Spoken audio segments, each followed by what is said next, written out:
नमस्कार दोस्तों। बलात्कार होता है, शीला दीक्षित कहती है पुलिस हमारे कंट्रोल में नहीं है, पुलिस हमारे कंट्रोल में नहीं है, और कट लेती है। कई तरह से कर सकता है, कई तरह से कर सकते हैं। मुख्यमंत्री इतनी लाचार नहीं होती है। आम आदमी पार्टी महिलाओं को रक्षा दिला सकती है बिना पावर में आए, तो मुख्यमंत्री तो बहुत कुछ। आप तो करना, परेशान हो गए हम लोग 2.5 साल से, ये भी परेशान हो गए, हम भी परेशान हो गए, करो फिर। आम आदमी पार्टी का एजेंडा क्या वाकई व्यवस्था चेंज करने का था या अपनी अवस्था चेंज करने का था? तो आइए शुरू करते हैं वीडियो। उससे पहले मैं बता दूं आपको, स्वागत है आपका जाना तो माना चैनल पे। जाना तो माना एक वेबसाइट, janatomana.in, डिस्क्रिप्शन में आप लिंक देख सकते हैं, जहां पे आप पा सकते हैं फ्री कूपन कोड हर शॉपिंग। तो आइए शुरू करते हैं वीडियो। 15 साल से बीजेपी जानबूझ के शीला दीक्षित जी के खिलाफ कमजोर कैंडिडेट खड़ा करती थी ताकि शीला दीक्षित जी जीत जाए। दिल्ली में मुख्यमंत्री पद के उम्मीदवार हैं। हम लोग जब अपनी मीटिंग्स करते हैं ना, हम ये नहीं डिस्कस करते कि मुख्यमंत्री का तो उम्मीदवार कौन बनेगा है। फिर मुख्यमंत्री? देखते हैं, अभी तो भ्रष्टाचार के खिलाफ लड़ाई है, मुख्यमंत्री की कुर्सी की लड़ाई। आपकी तो केवल एक भ्रष्टाचार, एक 1 पॉइंट एजेंडा पार्टी है, ये 1 पॉइंट एजेंडा पार्टी है ये। लेकिन ये एक ही सिक्के के 2 पहलू हैं। तो कांग्रेस को हटा के बीजेपी को लाने से इस देश में भ्रष्टाचार खत्म नहीं होने वाला।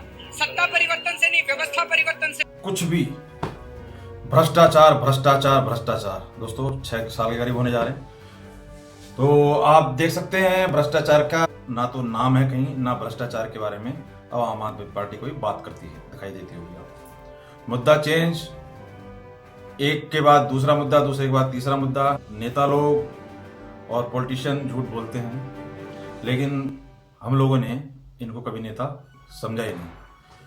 तो गलती आम जनता की थी। व्यवस्था परिवर्तन के नाम पे अपनी अवस्था को परिवर्तन करने की कोशिश की गई, जो अब लोगों के सामने है। जिस चीज का ये लोग विरोध करते रहे और विरोध करते करते यहाँ तक पहुंचे हैं, आज उन्हीं सब चीजों को कर रहे हैं। मैं वीडियो में पूरे में दिखाने की कोशिश करूंगा आपको। उस केस में जब इनसे पूछा गया कि भाई प्राइवेटाइजेशन से तो फायदा हुआ, बिजली की व्यवस्था ठीक हुई है और लोगों को मतलब, और दिल्ली में वैसे भी काफ़ी डेवलपमेंट शीला दीक्षित के टाइम में काफ़ी फ्लाईओवर वगैरह ये सब काम दिखे थे उनके टाइम में, चाहे स्टार्ट कभी भी हुए। तो उस केस में इनका जवाब सुनिए कि भाई सरप्लस उत्पादन होने की वजह से बिजली स्थिति ठीक हुई है, इसमें गवर्नमेंट का कोई लेना देना नहीं है, क्योंकि गवर्नमेंट कोई और थी। और आज फिलहाल में आपने देखा होगा इस इलेक्शन में कि इन्होंने जगह जगह इस चीज़ की दुहाई दी कि पहले ज़माने में जनरेटर चलते थे, जनरेटर से पोल्यूशन होता था, बहुत पोल्यूशन होता था, और मतलब बिजली अब हमारे टाइम में ठीक हो गई है। Delhi was not a surplus state in 2003। काम किया ना सरकार ने। सरकार की वजह से नहीं हुआ ना। अरे अपने आप ही हो रहा है, मतलब जो हो रहा है वो देश भर श्रेय देने को आप तैयार नहीं है बिल्कुल भी। कमाल की राजनेताओं वाली बात करें कैसे देश। तो मतलब कहने का ये कि अपने टाइम में उसी चीज को हमने ठीक कर दिया, और दूसरे के टाइम में ये तो ऑटोमेटिक हुआ क्योंकि उत्पादन सरप्लस हुआ।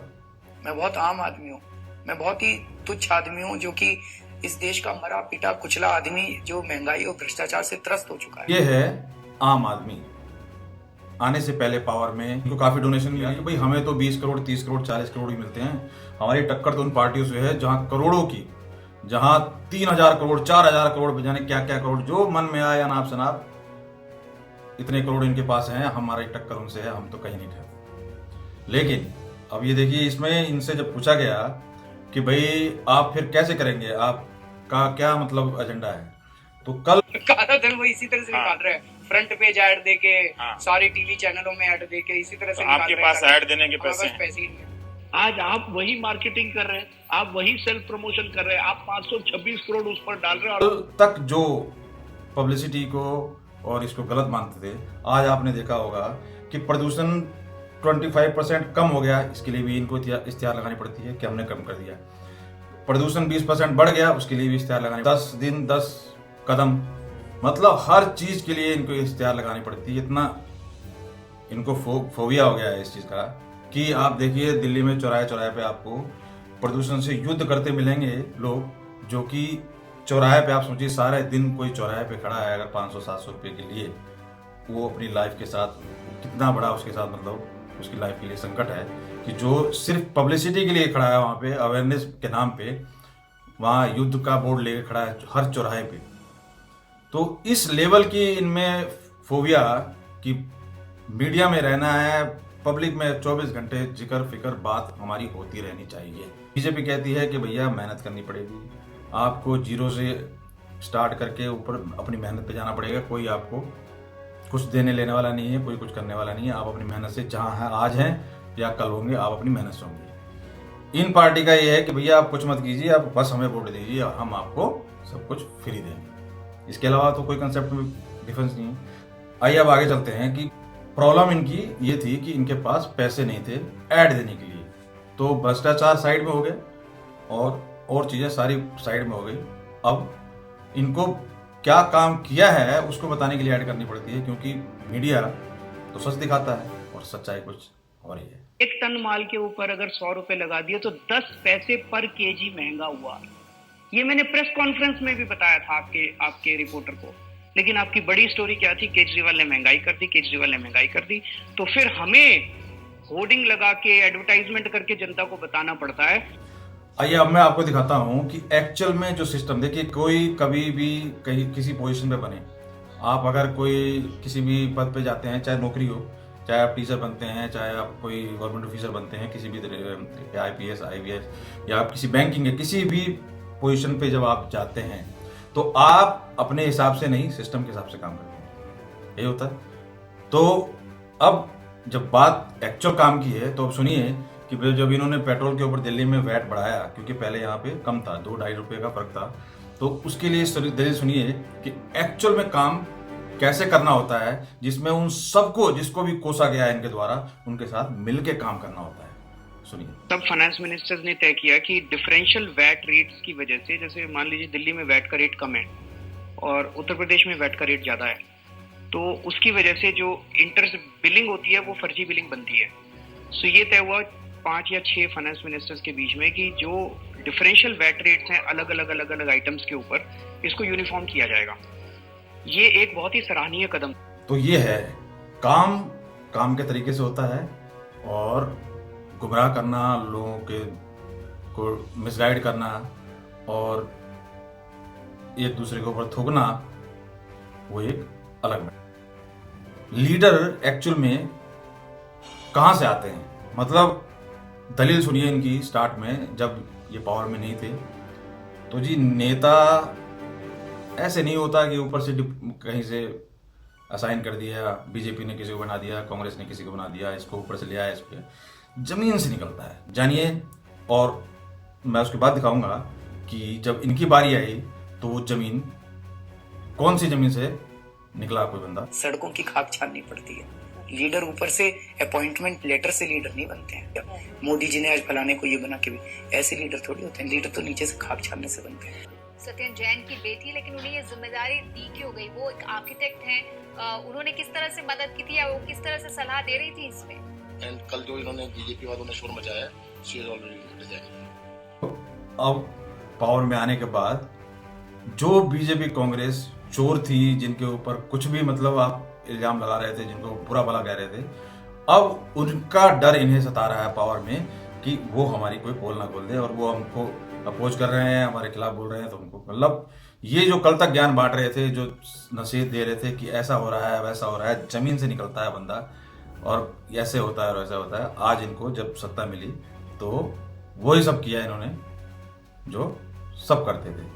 तो मेरा कहने का मतलब ये है दोस्तों कि अंदर गुमराह करके आना एक अलग बात है और सिस्टम में आके काम करना एक अलग बात है। मोहल्ला क्लिनिक हो चाहे जो भी हो, देखो इनडायरेक्ट वे में तो पब्लिसिटी स्टंट के अलावा, क्योंकि आप खुद सोचिए ये एक मोहल्ला क्लिनिक में या कहीं भी कितने लोग अप्रोच करते होंगे जहाँ पर आपको खांसी जुकाम के अलावा कोई दवाई नहीं है और तो कोई ना तो कोई ऑपरेशन होता है ना कोई बड़ा कोई ट्रीटमेंट होता है वहाँ पे, ठीक है।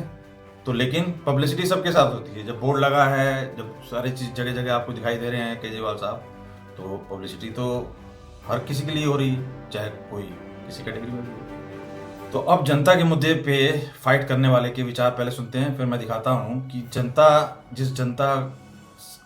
जो जनता दूध नहीं ले पा रही थी, जो जनता की चूल्हे नहीं जल रहे थे, जो जनता मतलब पढ़ा नहीं पा रही थी, इतनी गरीब थी, उस जनता ये 500 से 2000 रुपये क्या उसी जनता के लिए है? ये चार्ज उसी जनता से तो नहीं चार्ज किए जाएंगे। 500 रुपये की जगह जो 2000 पेनल्टी की है,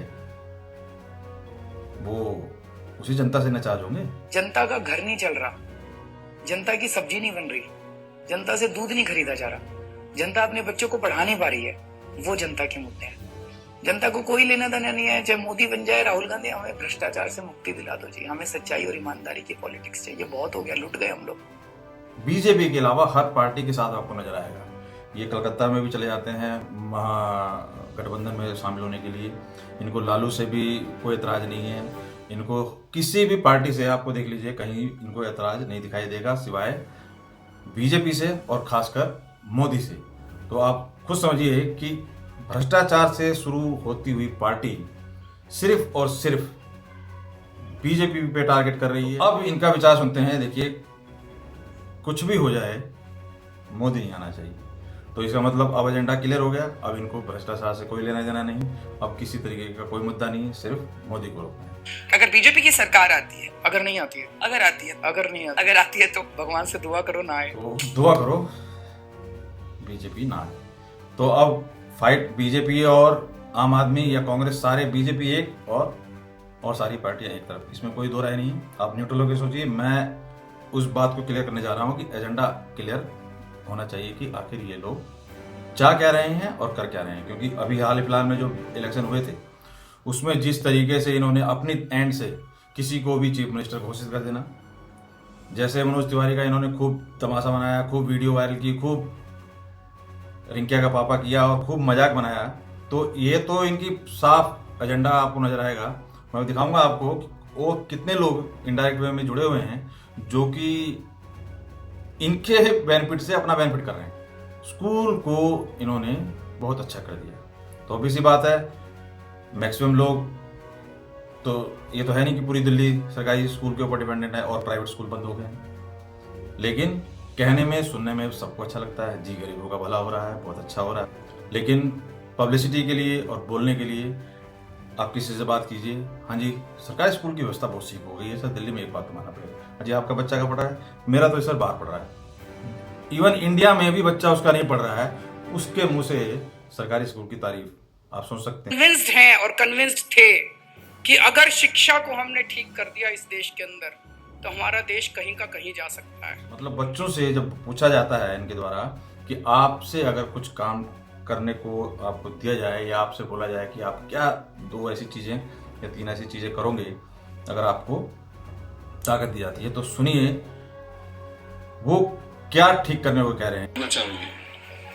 सर पहला तो कि काफी घरों में पानी नहीं पहुंचता है और सब चोरी की लाइन से ही पानी मतलब चलाते हैं काम, नहीं तो किसी के गली में ज्यादातर टैंकर आते हैं। तो पहली गड़बड़ी उसको सुधारनी है। दूसरी गड़बड़ी जो लोग पढ़ नहीं पाते हैं, गरीब हैं, उनकी जो बहुत ज्यादा गरीब हैं, नहीं आ पाते हैं, काम करने जाते हैं, उनकी हेल्प करूंगी। ये 2 चीज क्लियर है सर। आने वाले भविष्य मतलब जो बच्चे हैं स्कूल के, वो भी इस चीज को महसूस कर रहे हैं कि जब हम आगे कभी आएंगे 10 साल बाद, 5 साल बाद, 15 साल के बाद, तो पढ़ाई और पानी की व्यवस्था बहुत बदतर है, उसको हम ठीक करेंगे।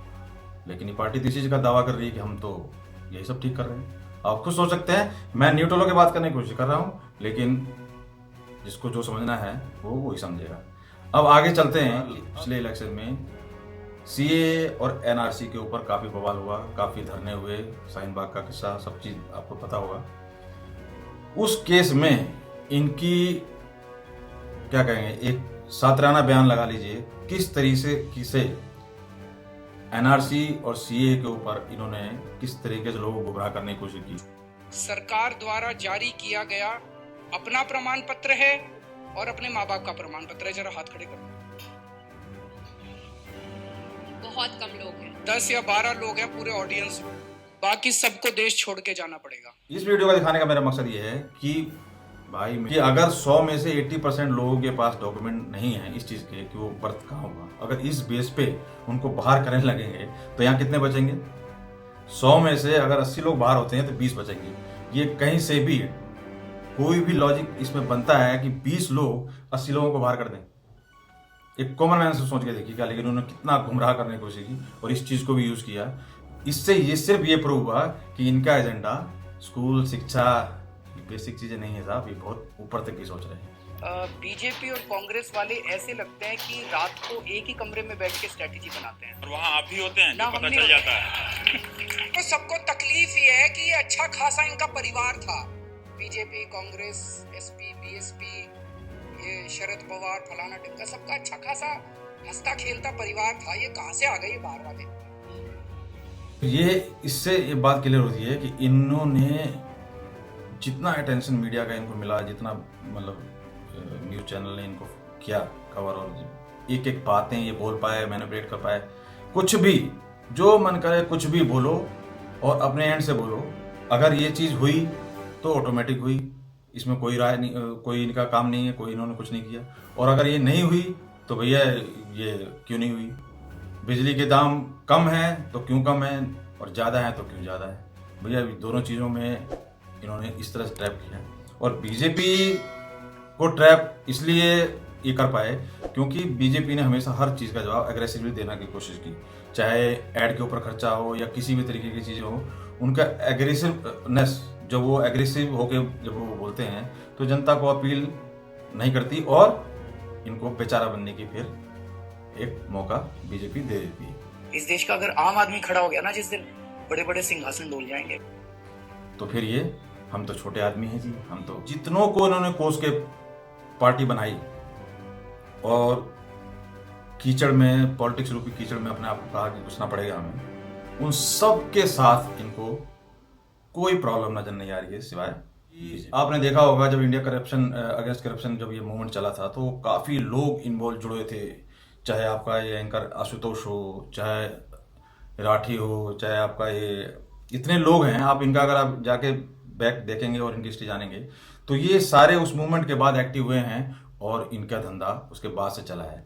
तो डायरेक्ट इनडायरेक्ट वे में आप अगर आप ये देख रहे हैं जी पार्टी में कौन आया कौन गया, उसके अलावा ये हिडन लोग हैं जो कि काफ़ी इन्होंने इस पार्टी के मूवमेंट से फ़ायदा उठाया है और इसको फ़ायदा दिया है।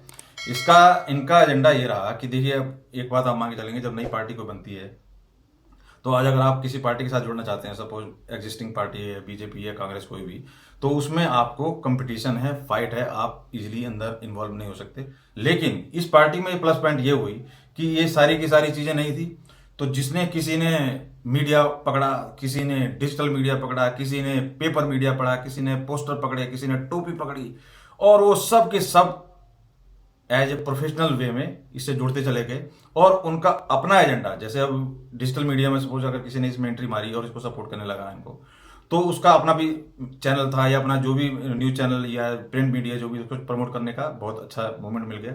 वो डायरेक्ट वे में, इनडायरेक्ट वे में कर तो इनकी प्रमोशन रहा था, लेकिन वो उसकी अपनी भी दुकान चल रही थी। तो ये एक बहुत बड़ा प्लस पॉइंट रही इनके गुमराह करने में, लगा लीजिए, या इनको और सबको पछाड़ने में, जो कि औरों में और पार्टियों में नहीं थी।